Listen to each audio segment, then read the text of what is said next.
Nous sommes dans un lieu un peu paradisiaque, un peu au bout du monde, mais ce lieu a été choisi par Clémenceau à la fin de sa vie.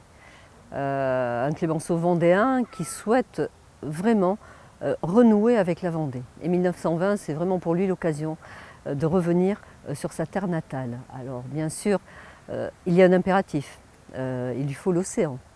Vraiment, l'océan, c'est indispensable pour Clémenceau. Peu importe la maison, mais cette maison, il va la trouver posée sur la dune, une simple maison de pêcheur. Elle ne contient que les chambres et la cuisine salle à manger. Clémenceau, pour recevoir, s'est attribué un lieu. Il a fait construire et rajouter à la maison, mais il n'y a aucune communication. Un kiosque qu'il appelait le kiosque Trianon, qui est fait de fagots, de bruyère et de bois, et puis un salon aussi un peu plus cossu, un peu plus bourgeois, fait aussi de bruyère et de bois. Il fallait vraiment que Clémenceau ait constamment ce paysage face à ses fenêtres.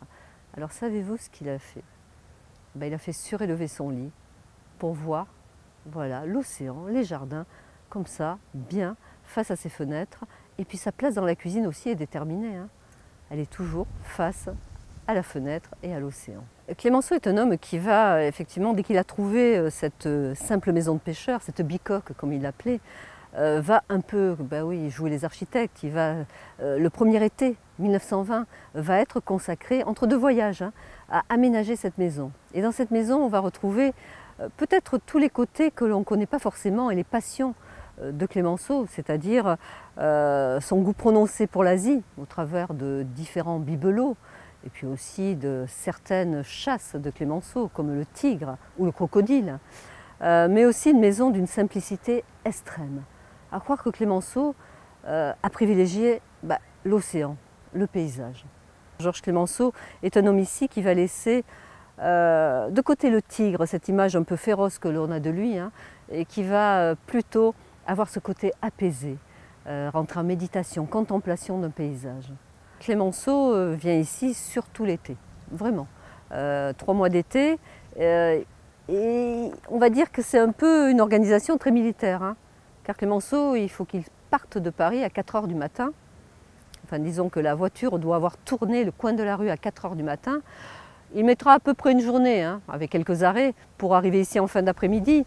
Mais dès qu'il arrive ici, Clémenceau, qui est accompagné de son chauffeur et de son valet Albert, va retrouver ses domestiques très locaux, puisque nous avons Clotilde, sa cuisinière, qui est de Longeville, et puis Émile Esnard, son jardinier, qui est de Saint-Vincent-sur-Jard. Alors que fait Clémenceau en arrivant? C'est simple, il salue ses domestiques et puis il fait le tour de ses plantations. Clémenceau ici est un homme qui va être très actif parce qu'il va aussi parcourir la campagne vendéenne. Alors bien sûr, il va revenir par exemple sur le lieu de ses ancêtres, vers Mouchamp, Mouilleron-au-Paré, mais aussi il ira fréquemment aux Sables d'Olonne. Il aime les Sables d'Olonne, Clémenceau. Il ira y déjeuner. Il ira au marché pratiquement tous les jours. Il a même une cabine de plage sur la plage des Sables d'Olonne. Voilà, mais Clémenceau ici reçoit aussi beaucoup, énormément, jusqu'à la fin. Alors bien sûr, les personnes qu'il va recevoir vont être très différentes. Il va recevoir des ambassadeurs du Japon, des États-Unis, mais aussi des artistes, comme Sacha Guitry, avec sa femme Yvonne Printemps, Pierre Loti, Jules Renard, Rudyard Kipling, Albert Kahn. Quelques peintres aussi. Un peintre célèbre qui venait souvent, c'est Bellan, il s'appelait Bellan, mais aussi un autre peintre. Alors là, oui, là ça a quand même une certaine importance puisque c'est le grand ami de Georges Clémenceau, c'est Claude Monet.